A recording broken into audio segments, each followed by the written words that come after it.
পররাষ্ট্র উপদেষ্টা তৌহিদ হোসেন বলেছেন, জুলাই আগস্ট গণঅভ্যুত্থানে হত্যাকাণ্ডের দায়ে মৃত্যুদণ্ডপ্রাপ্ত শেখ হাসিনাকে ফেরত না দেওয়ার বিষয়ে ভারতের সঙ্গে সম্পর্ক আটকে থাকবে না।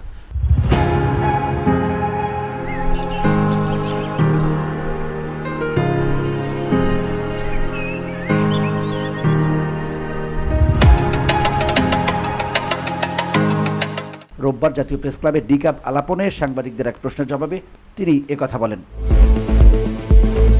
তিনি বলেন, আমাদের বহুমাত্রিক সম্পর্ক পৃথিবীর বিভিন্ন দেশের সঙ্গে আছে, ভারতের সঙ্গেও আছে। তবে দণ্ডিত হওয়ায় তাকে দ্রুততম সময়ে ফেরত পাওয়ার প্রত্যাশা করে বাংলাদেশ।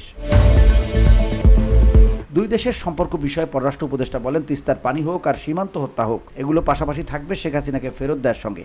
একটা তো আরেকটার উপর নির্ভরশীল নয়, কাজেই স্বার্থগুলো থেকেই যাবে।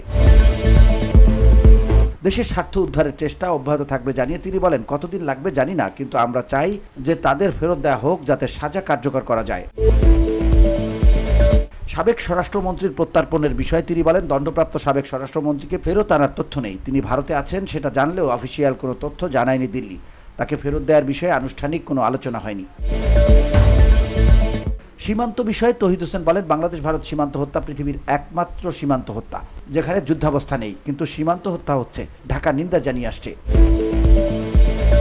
ভারতের সঙ্গে উষ্ণ সম্পর্ক ছিল এমন কথা না মেনে পররাষ্ট্র উপদেষ্টা বলেন, ভারতের সঙ্গে বাংলাদেশের উষ্ণ সম্পর্ক দুটি সরকারের মধ্যে ছিল। এই সম্পর্ক দিয়ে বর্ডার কিলিং, নদীর পানির হিস্সা কোনো কিছুরই সমাধান বিগত সরকার করতে পারেনি। দেশের মানুষের সঙ্গে ভারতের সম্পর্ক ছিল না। বাহ্যিক এই সম্পর্ককে উষ্ণ সম্পর্ক বলতে আমি রাজি নই। VOD Bangla news desk.